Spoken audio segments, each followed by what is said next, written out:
Tony की सास बड़ी झगड़ालू औरत थी। अरे ओ कामचोर, तुझे आंगन में रंगोली बनाने के लिए कहा था, चर्बी चढ़ गई है, आंखें सर पर चढ़ा रखी है तूने, किसको इतनी अकड़ दिखाती है? टोनी ने रोते हुए कहा, माँ जी अब क्यों इतनी कठोर बातें कर मेरा मन दुखा देती है। सुबह से लगातार काम करती जा रही हूँ, एक पल नहीं बैठी, फिर भी मुझे कितना सुनाती हो आप। टोनी की सास ने कहा, अरे ओ, जब से तेरी सहेली लूसी यहाँ आई थी तब से तेरे तेवर ही बदल गए हैं। वही तुझे उल्टी सीधी पट्टी पढ़ाती रहती है, उसके लिए एक कप चाय भी दी ना तो देखना तेरा। यूं उसे डांटने लगी। तभी वहाँ पर लूसी आई। क्या बात है सासुबा, बहुत जबान लड़ा रहे थे, अब मेरे सामने कुछ कहकर दिखाओ। मासूम गौरैया को देखकर उसकी जुबान बंद कर दी है आपने। आपको ना यहाँ पैदा ही नहीं होना चाहिए था। अरे ओ सफेद चमड़ी वाली, जब से वो तेरी संगत में आई है उसकी चाल ही बदल गई है। तुझमें तो छोटे बड़ों का कोई लिहाज नहीं और तू उसे भी यही सिखा रही है। अच्छा होगा अगर तू मेरे पल्ले ना पड़े, चुपचाप यहाँ से निकल जाओ। उन दोनों की बहस चल ही रही थी कि टोनी अचानक चकरा कर गिर गई। उसे देख लूसी घबरा गई। दोस्त तुझे क्या हुआ? आवाज देने पर भी टोनी को होश नहीं आया। लूसी घबराकर तुरंत वहाँ से उड़कर डॉक्टर चील के पास गई, पर डॉक्टर वहाँ पर मौजूद नहीं थे। उनकी असिस्टेंट नर्स चीचू कौवा वहाँ पर थी। डॉक्टर साहब कहाँ है? डॉक्टर अभी क्लिनिक में नहीं है, वो बाहर गए हैं। मेरी सहेली अचानक बेहोश हो गई है, इसलिए मैं डॉक्टर से मिलने आई थी। क्या आप चलकर एक बार देखोगी? जी जरूर, चलिए। चीचू कौवा ने उसकी जांच की। चिंता करने वाली कोई बात नहीं है, आधे पौन घंटे में इन्हें होश आ जाएगा, ये माँ बनने वाली है। चीचू कौवा की ये बात सुनकर लूसी बहुत खुश हो गई। ये तो आपने बहुत अच्छी खबर सुनाई। वैसे वो बहुत समय से अकेलापन झेल रही है, उसका इस दुनिया में कोई नहीं, कम से कम उसका बच्चा आएगा तो उसका दर्द थोड़ा कम हो जाएगा। आप इसका अच्छे से ध्यान रखिए, ज्यादा काम मत करवाना। कुछ समय बाद टोनी गौरैया को होश आया। मुझे क्या हुआ था? कुछ नहीं, खुशखबरी है, तू माँ बनने वाली है। अब से तुम्हें अपना ध्यान रखना होगा, ज्यादा काम मत करना और यहाँ घर में तुम्हारी सहायता करने के लिए कई लोग होंगे। समय पर फल खाती रहना, वे सब अपना काम कर लेंगे, तुम्हें उनके बारे में ज्यादा सोचने की जरूरत नहीं। उसके जाने के बाद टोनी की सास ने कहा, तेरी सहेली इतना कुछ बोल गई, तूने पलटकर एक बार भी उसे कुछ नहीं कहा? वो मेरी इतनी बुराई कर रही थी तो तुझे मजे आ रहे थे ना? डॉक्टर के कहने पर भी टोनी की सास उससे सारे मुश्किल काम करवाती थी। वो पेट से थी ये जानकर भी उस पर थोड़ी भी दया नहीं करती थी।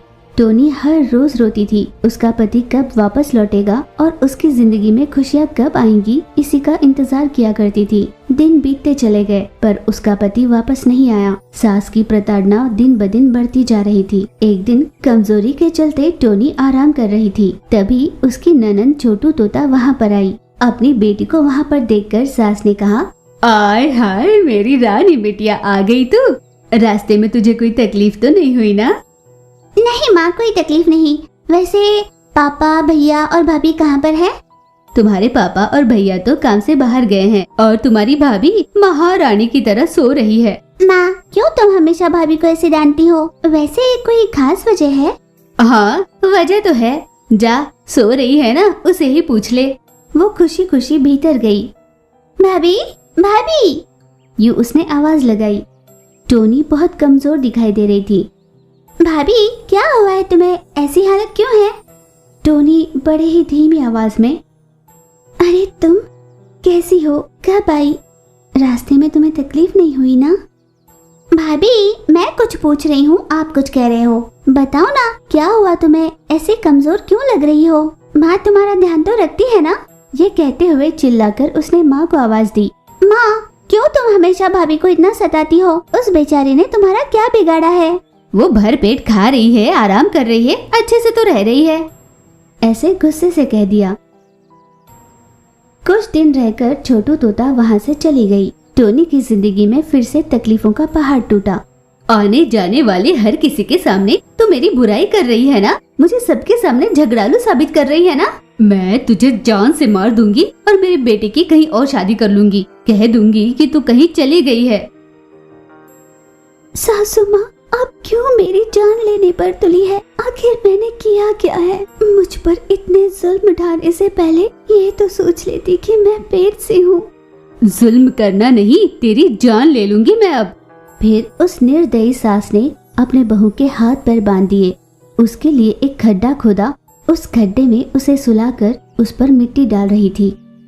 सासू माँ, मुझ पर दया कीजिए, मुझे मत मारिए। आप मेरी जान लोगे तो मेरे बच्चे की भी जान लेने वाली कहलाओगी। मुझ पर दया कीजिए। वो रोकर विनती किए जा रही थी और सास अपना काम किए जा रही थी। तभी वहाँ पर लूसी कबूतर, चीचू कौवा और चील आ जाते हैं। वे सभी तालियां बजाते हुए, अरे वाह, शाबाश, कितने अच्छे से आप इसकी जान लेने की कोशिश कर रही है। मैं जानती थी आप ऐसा कुछ करोगे। मैं तुम्हारी हर चाल पर नजर रख रही थी। तुम्हारा ये क्रूर चेहरा मैं बाहर लाना चाहती थी। प्रेम विवाह क्या कर लिया तुम? इसी का गुस्सा निकालने के लिए तुम उसकी जान लेने पर तुली थी। इतना सताया तुमने उसे।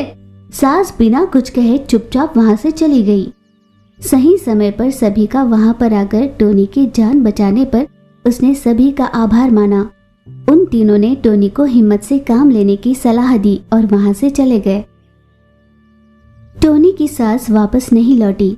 उसका असली चेहरा खुल जाने पर उसे अपमानित सा लगा और उसने खुदकुशी कर ली। इस बात का टोनी को बहुत दुख हुआ। कुछ महीने यूं ही बीते।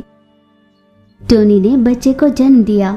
उसके पति और ससुर जी भी वापस लौटे। लूसी कबूतर और चीचू कौवा ने आकर सारी सच्चाई उन्हें बता दी। अपनी माँ के किए पर उन्हें शर्मिंदगी हुई। शर्म से उनका सर झुक गया था। सास की ओर से सभी ने माफी मांगी और अपने परिवार को आगे बढ़ाते चले गए। वो एक घना जंगल था। उस जंगल में छोटू तोता रहा करती थी।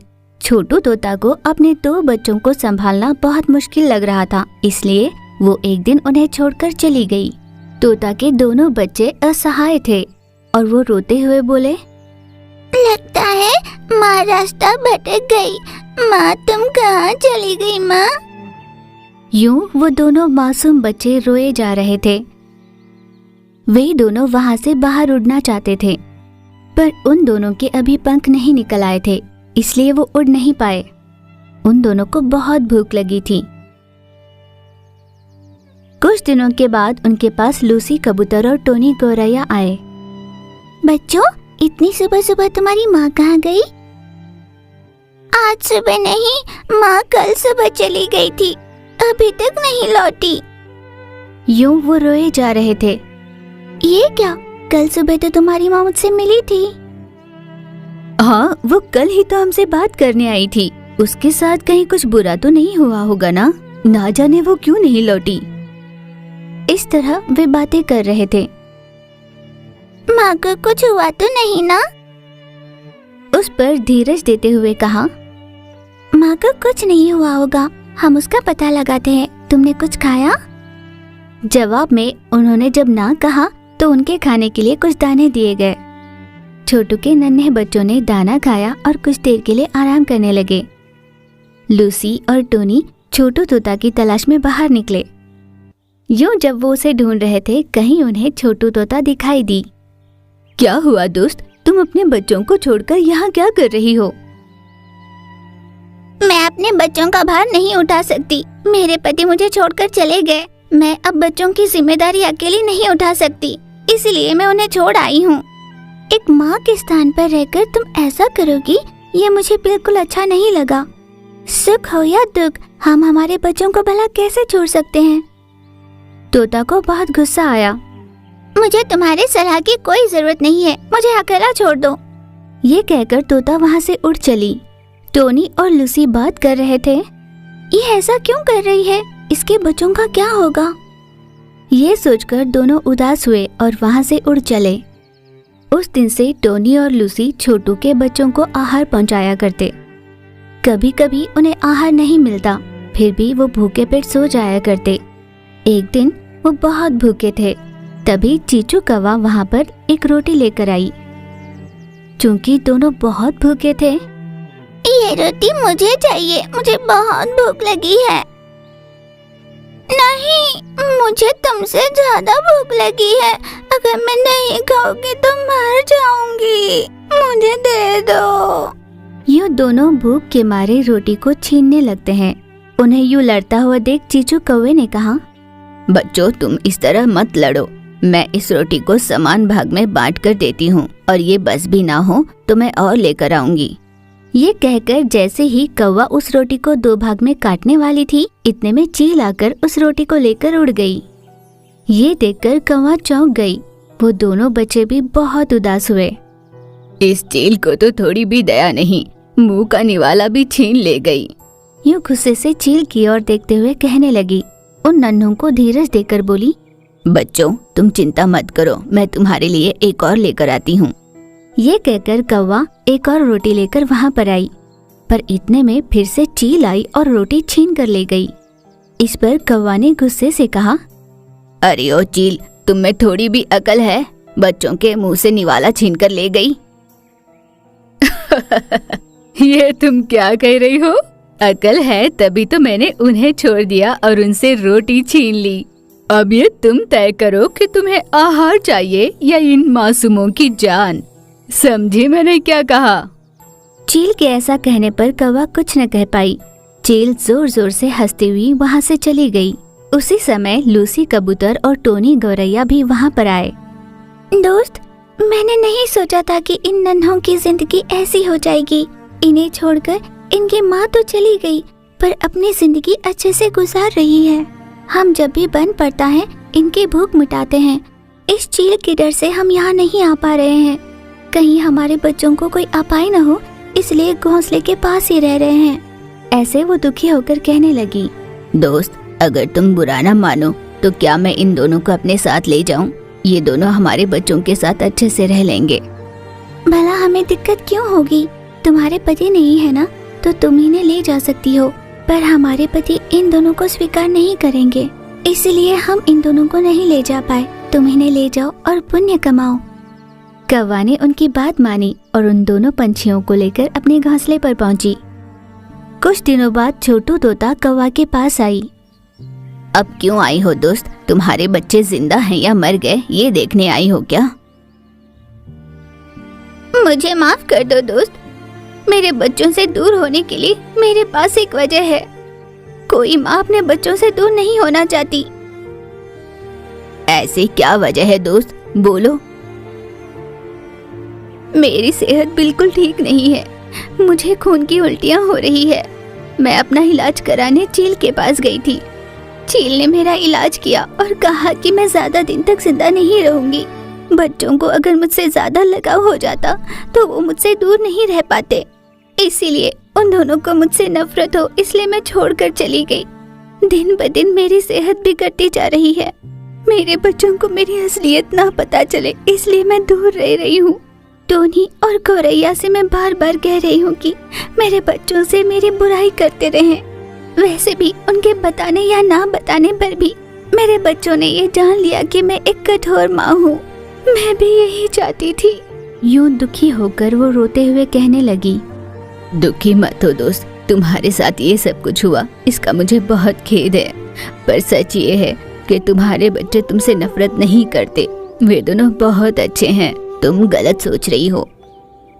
तोतो के बच्चों ने उनकी बातें सुन ली। माँ, तुम हमेशा हमारी माँ ही रहोगी ना?